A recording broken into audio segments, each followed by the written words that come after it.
So on Thursday, I won't be able to do it live with you. I'll just have to record it and post it. And then on Thursday after that, you'll turn in the notes. It'll be the Q4N1, the first notes for quarter four. Cool? Sound like a plan? Mm-hmm. Cool. All righty. Okie dokie. Okay, so what's the last thing we did in here? 1980s technology. We did like tech stuff. Yeah, and the last thing that we did in that was like the GUI. The GUI. Microsoft computers. You don't say GUI, you say GUI. Okay. Yes. Come on, Sam. I want you to be amongst the cool kids. You got to be with the cool kids. All right. Yeah. You know, when the cool kids are all talking about graphics user interfaces, you know how cool kids do. All right. So, all right. So we got to talk about economics. All right. So this should be big number J, I think.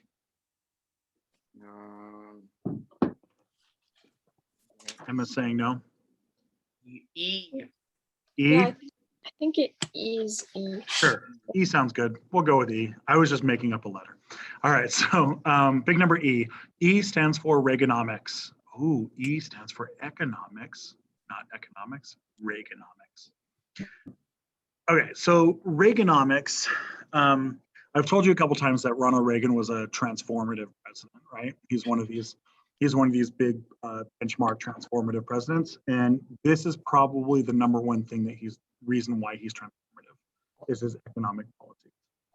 Reagan he wants to change the American economy and rebuild it into a new style economy. That gets called Reaganomics.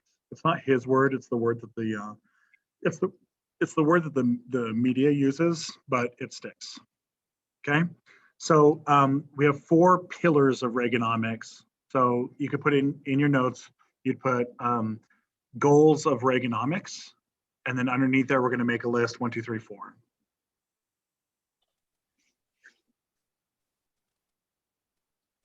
All right. So are you ready? You guys ready? Okay. The first goal is to lower taxes. He wants to lower taxes for everyone, but especially the wealthy. He especially wants to lower taxes for the wealthy. He does lower taxes for everybody, but as you guys are going to see, he really, really lowers taxes for the wealthy. Okay, so that's number 1. Number 2, he wants to reduce spending and shrink the government. He wants to shrink the government. Kind of. He's actually going to expand the government. He's actually going to expand the government, so he doesn't meet this goal, but he shifts the money around basically, right? So he's going to close down social programs to help people and then increase military spending, stuff like that. So he's actually going to expand the government, but he sells it to people that he's shrinking the government, okay? The third thing is that he wants to reduce regulations on business, that he wants business to be as free as possible. And you could put in there something like a return to laissez-faire economics. Okay, we will not return to laissez-faire economics, but he wants to. Emma, can you remember what laissez-faire economics means? We haven't seen the term in a while. Yeah, I might be in like my other notebook, so I'm like not quite sure right off. It was with Hoover. Oh, that was a long time. I can't remember right off. Sam, do you remember what it means? No. It's with Hoover, right? When the Great Depression hit, what did Herbert Hoover do? Hoovervilles? He didn't make Hoovervilles. What did he do? Hoovervilles was the result, right? Oh. What did he do to stop the Great Depression? Rations? He did nothing. He did nothing, which is why he gets blamed for it, right? That's what laissez-faire means. It's French for hands off. If you put it in your notes right now, because you guys have forgotten, right? But laissez-faire means laissez-faire means hands off. It's French for hands off, and what it means is that the government interacts with the economy as little as possible. So the government does not regulate businesses, break up monopolies, support labor unions, that kind of stuff. Cool. All right. Last thing is that Reagan wants to he wants to reduce inflation. He wants to reduce inflation by managing the money differently.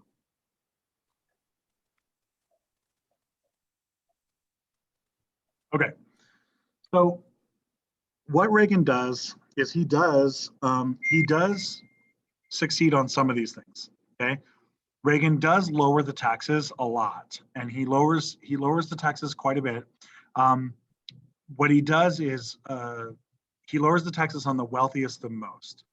Prior to Ronald Reagan, the wealthiest group of Americans, the wealthiest fifth of Americans, were paying more than 80% income tax. 80%, 80%. And Reagan thought that was too much. And so he wanted to reduce that. Okay. So the result is by taking the taxes away from the wealthy, by reducing their taxes, the result is that the wealth gap in the United States expands. The wealth gap in the United States expands.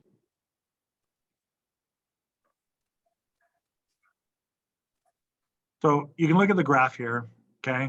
This is like the bottom 90% of America.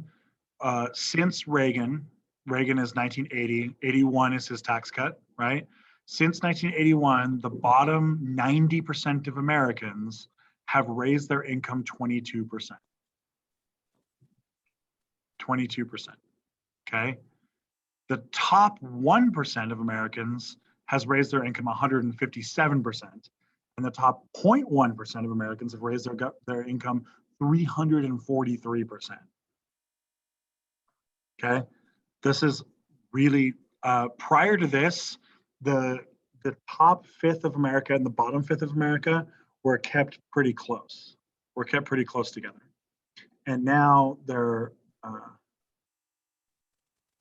he's opening the garage door for his mom. Cool, thanks, Sam. Anyway, so prior to this, the groups had all been kind of held to be mostly together, but after this, the wealthy is going to really, really skyrocket up. Okay.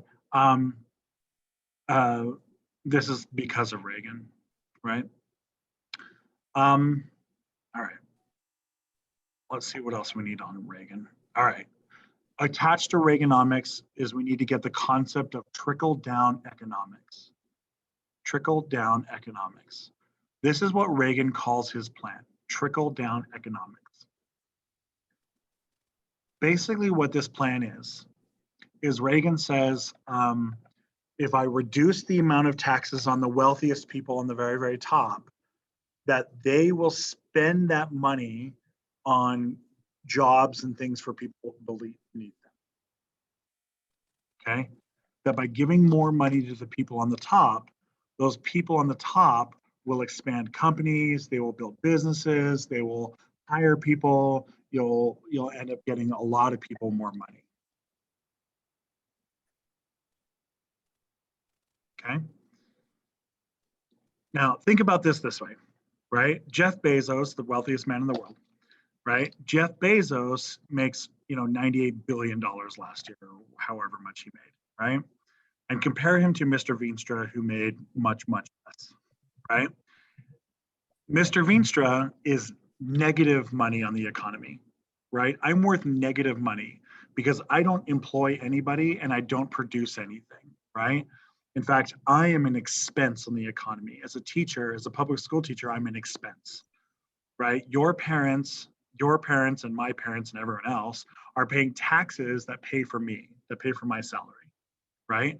I'm a negative on the economy. I'm worth some negative number of money. If they give me money, if they give me a raise, that is never going to result in economic growth. Not really, right? Because giving me a raise will only just increase that negative number. This is why you don't give public school teachers raises. But if you give the money to Jeff Bezos, the leader of Amazon, what is he going to do with his money, Emma? He's gonna help grow the economy. Right? He's going to open up new, warehouses or new computer companies or new expansions of Amazon or whatever he's going to do, right? And he's going to end up hiring tens of thousands of people. Okay? That's the theory. This is how trickle down works in theory. This metaphor works really, really well, right? Because if you stack up a bunch of wine glasses like this, if you stack up a bunch of wine glasses like this and you pour the wine into the top glass, eventually the top glass will overflow and then the wine will fill these ones up. And then they will overflow and they will fill these ones up, right? Does that metaphor make sense to you? Okay, that's the idea. The reality is different. Okay, so your next line down here, trickle down economics is a failure. It's a failure. And the reason why it's a failure is because the top people end up just collecting the money. The fact is that if you give Jeff Bezos another $1 billion, he's not actually going to spend it. He's just going to store it in his account.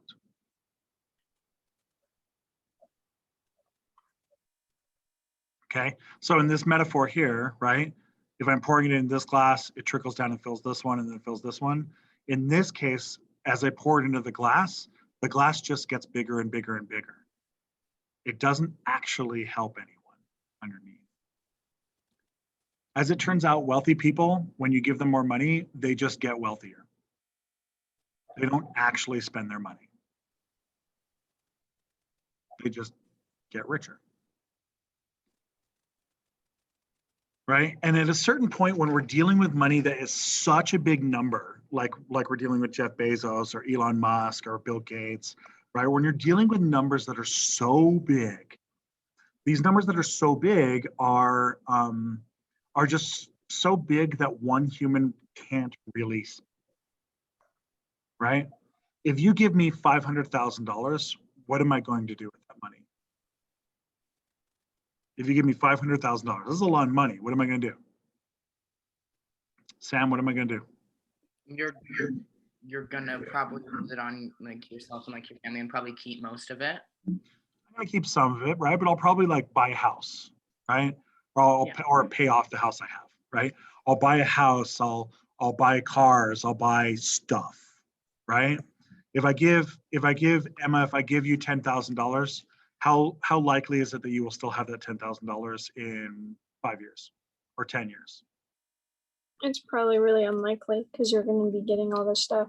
Exactly, right? You're going to probably buy a car, or you're going to use it towards your college tuition, or you're going to use it to, get your first apartment when you get old enough, or you're going to whatever, you're going to go on a senior trip to Hawaii or something, right? Like you're going to spend it, right? And that's because we're just kind of average people who spend our money. If I give $10,000 to Jeff Bezos, what is he going to do? Invest it. Nothing. He's going to do nothing. He's just going to leave it in the account. He won't even notice you gave him $10,000, right? The dude made $98 billion. He's not going to even notice you gave him $10,000, right? And if I go and buy a house with, $500,000, right? Jeff Bezos goes and buys a house, and then he buys a second house and a third house, right? He owns one in Seattle and one in Hawaii and one in New York and one in whatever, Brazil, and one in Ireland and one in wherever. At a certain point, is Bezos going to buy another house? Does he really need another house? He can only sleep in so many beds, right? Like at a certain point, you really only need the bed you have, right? Like you can't, there's just this like certain level that once the number is so big, the individual can't spend it. And that's how trickle down economics fails. Right? And that's where you get that wealth gap. That's where you get people like Jeff Bezos making 343% more, right? Take whatever their wages were and times it by 343%. This is viewed as a massive, massive failure of Reagan.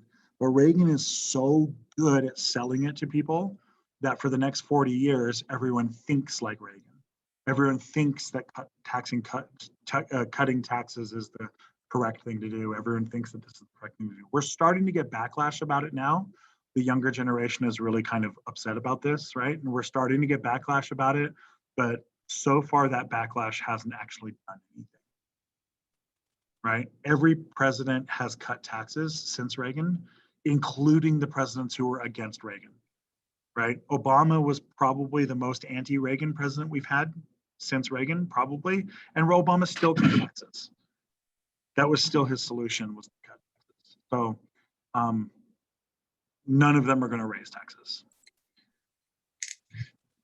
Okay, here's another, this is the Congressional Budget Office. This is the wealthy getting wealthier. This is the poor not really getting much wealthier, right? Here's another one. The top 1% is up here. The rest of us are down here, okay? This is every single economic institute. This is the Congressional Budget Office. This one was the EPI, right? Economic Policy Institute. The Economic Policy Institute is a very conservative organization, and they still say this, okay? So Reaganomics is considered a failure. All right, let's deal with some social issues real quick, and then we're gonna call it a day. All right, so let's deal with some other social issues that Reagan is gonna be not so great on. All right, so big number F. Yeah. Okay, so F is gonna be the AIDS crisis. AIDS. All right, what is AIDS? Do you know what AIDS is?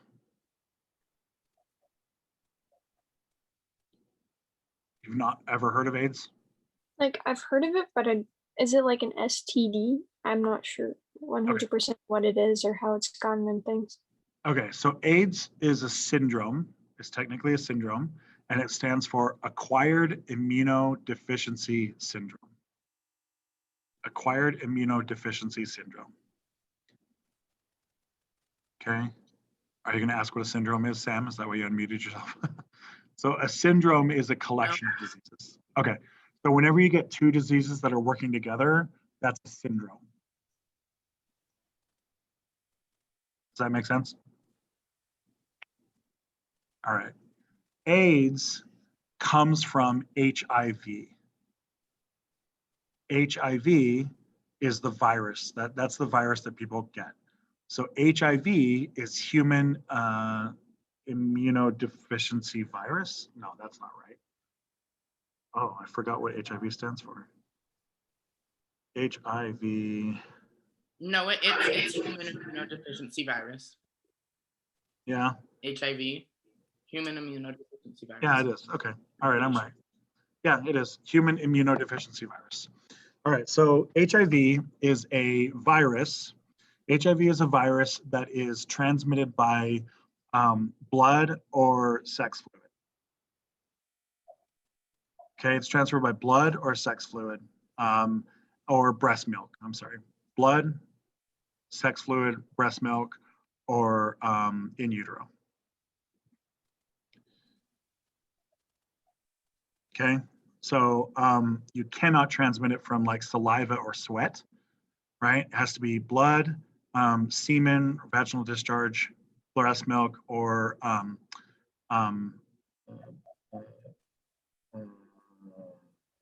what's the liquid called that the baby's in? Amniotic fluid. Amniotic fluid. Okay, so it has to be one of those. HIV in the early days we didn't really know what it was. Okay, but HIV is a virus that people get, and then once you have HIV basically weakens your immune system and makes you more vulnerable to other diseases. And it makes you more vulnerable to other diseases. And once it does that, then the other diseases will pair up with HIV, and that becomes AIDS. So the most common combination is HIV plus tuberculosis. That equals AIDS, because AIDS is the syndrome. right? It's HIV plus some other disease. So it could be like HIV plus tuberculosis, HIV plus pneumonia, HIV plus COVID-19, like HIV plus whatever. Okay. All right. So AIDS hits the United States in the late 1970s and then really starts hitting the United States in the early 1980s. And AIDS starts off in the gay community. The first recorded cases are in San Francisco, in the gay community of San Francisco. And at least in the first early days, it looks like it's all gay men who have AIDS. And it starts to spread through the gay communities of San Francisco and New York. And so in the beginning, we didn't really know what it was. They called it gay cancer. That's what they called it. And they called it gay cancer, or they called it something else. Grip, I think is what it was. And it was basically gay disease. Because in the beginning, we didn't really know what it was, and it had a 100% fatality rate, and it was in the gay community, people started to really freak out about it. People really, really started to freak out. And a lot of people already don't like the gay community very much. A lot of people are very scared of the gay community. A lot of people, right? The gay community is, oppressed within society, right? And so a lot of people in the 80s basically said, let the gays get it and die, right? And so a lot of people refused to treat the gay people. A lot of people refused to treat them, refused to, care for them, right? They weren't even allowed in hospitals a lot of times in places because they didn't know what was going on. And the result is that we're going to start getting hundreds and hundreds and hundreds of people dying from AIDS all through this whole time. Okay. The most common way to transmit AIDS in the United States is through sex. The most common way it's transmitted in the world is mother to child. It's transmitted in utero. Children in sub-Saharan Africa are born with AIDS. That's the most common way to transmit it around the world. But sex is the most common way to transmit it in the United States, and gay sex is particularly dangerous. It's particularly dangerous. Now, we know today that, of course, women can get the disease as well.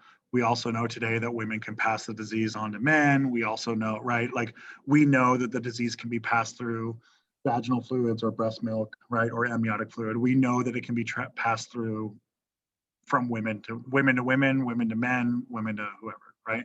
We know that's the case, but they didn't know that in the beginning. Let me jump over here to Reagan's response. So Reagan's response to to AIDS in the beginning is that he just does nothing, basically. He just kind of ignores it. And he says that the states need to take care of this on their own. By 1985, Reagan finally mentions AIDS for the first time and says that we need to stop it, we need to do something about it. By 1985, we're going to get a couple of very high-profile deaths of of AIDS. Rock Hudson, the actor, he's like a really famous actor from back in the day. He died of AIDS, and he was like, super sexy symbol of Hollywood, right? That everyone saw him and, freaked out because of this, right? As it turns out, the sex symbol of Hollywood was gay, and he had just been hiding it for decades, and he died. The other very famous case is this boy named Ryan White, who was in fact not gay, and he got AIDS from a blood transfer. Because it can be transferred by blood, right? And so they didn't know that at first, and so they had people, donating blood at blood banks. And Ryan White had gotten in an accident, and he needed a blood transfusion, and he got AIDS from a blood transfusion. And he ends up dying as a young boy. He ends up dying at like 12 or 13 years old, something like that. And it's from a blood transfusion. Congress finally allocates some money for research, but this is like 8 years after the first cases had come out. There's some really bad stuff that's going on at this time. There's a lot of congressmen who are basically saying that AIDS is like God's punishment for you being sinful, right? And there are a lot of people who are politicians who are saying stuff like, God doesn't want you to be gay, and because you're gay, God is punishing you with AIDS, and you deserve to die of AIDS. There's a lot of people saying stuff like that. Reagan does not say this, but Reagan is also quiet while the others are saying this, right? By the end of his term in office, Reagan does start to speak up about trying to help the communities. But this is something that is kind of a big stain on his record. I'm not sure how much he totally deserves the blame for this, right? Congress was really to blame. Plus, it was just kind of a panic. The public was really in panic about this. They didn't know what it was. And we're coming up against just homophobia, really, really anti-gay culture, right? Reagan didn't create that. He didn't create the anti-gay culture. He didn't create any of those things. But presidents get blamed for the things that happen on their watch. So here we are, right?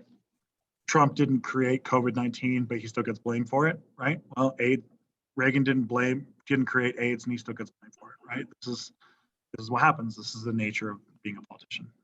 So, okay. How much time do we got? You're You can like tell me. 7. Yeah. All right, so let's talk war on drugs.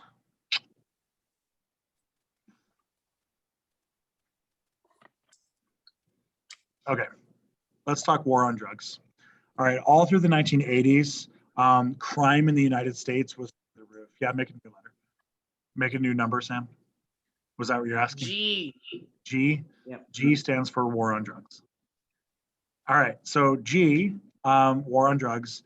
All through the 1970s, 70s was the high crime of the United States, highest crime.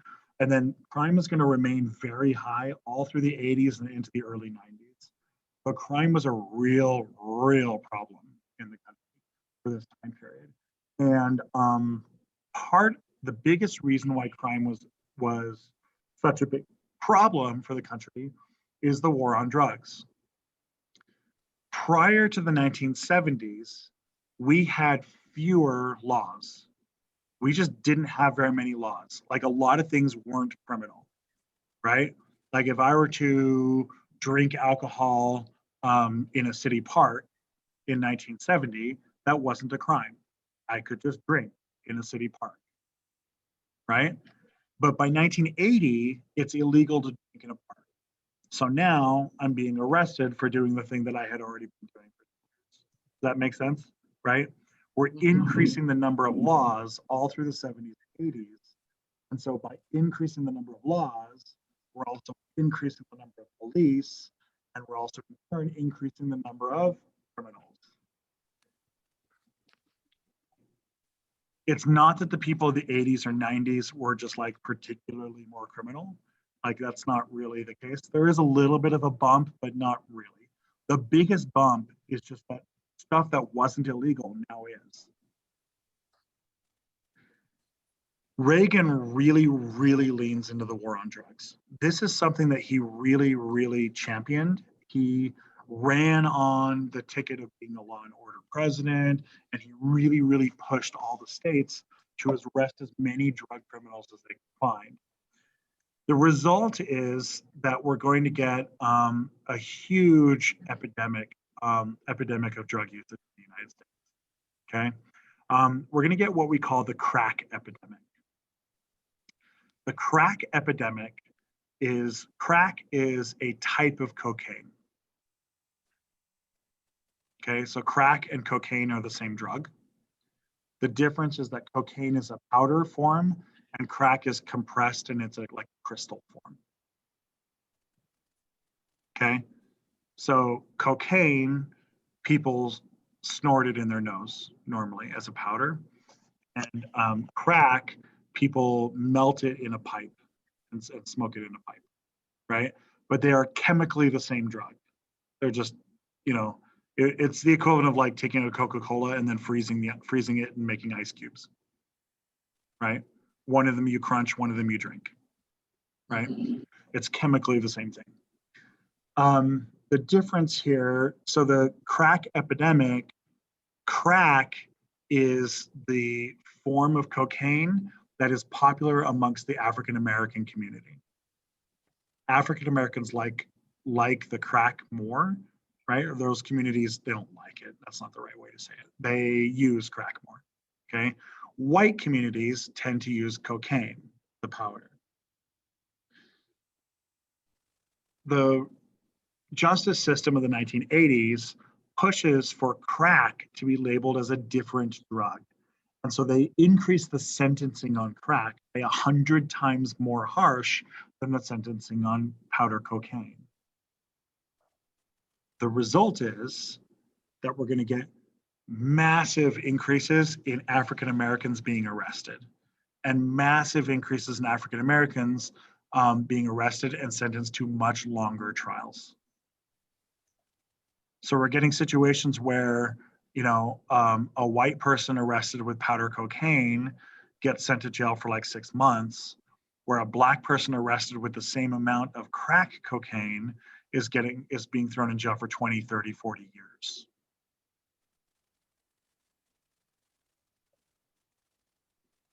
Now, I don't want you to think that this is just a racism problem. It is a racism problem, but it's not just a racism problem, okay? This is also a problem of drug usage. Drug usage is on the rise. They are getting more drug users. They are getting more fetal deaths. This is mothers using drugs while they're pregnant, right? Fetal deaths double in this time period, right? Homicide is going to double.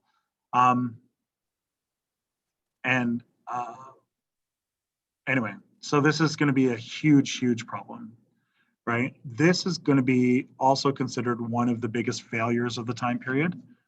One of the biggest failures of the time period because it's going to increase the prison populations, it's going to increase the violence in the streets, increase the police, and it also radically increases the racist results of law enforcement. Right? And if you think back to prohibition with alcohol, this should make sense to you, right? What happened when we made alcohol illegal?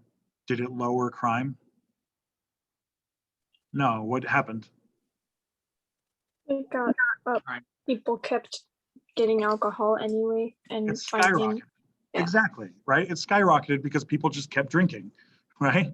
And so now all the drinking that they used to do was now criminal drinking, right? So the number of criminals rose and the number of crime rose, right? And as soon as you make it illegal, then you make it so you can't buy it at the store, so you have to buy it at the dude on the street who's selling it illegally, right?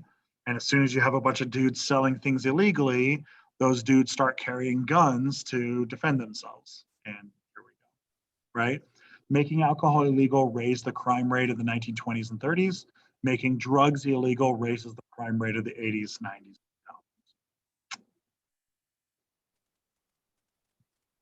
Right? A lot of European countries have chosen a different model where they legalize the drugs and instead treat it like a medical problem, where like addiction is a medical issue, right? That if I come up on somebody who's addicted to a drug, I don't throw them in jail, I give them to a doctor and help them get off the drug, right? That has lowered crime, that has, changed things a lot. Some areas of the United States are doing this, but the United States is like kind of haphazard about this. Some states are not doing it and some states are doing it. That's why there's a big push in states today to make marijuana legal, right? We have like 9 states now that have decriminalized marijuana.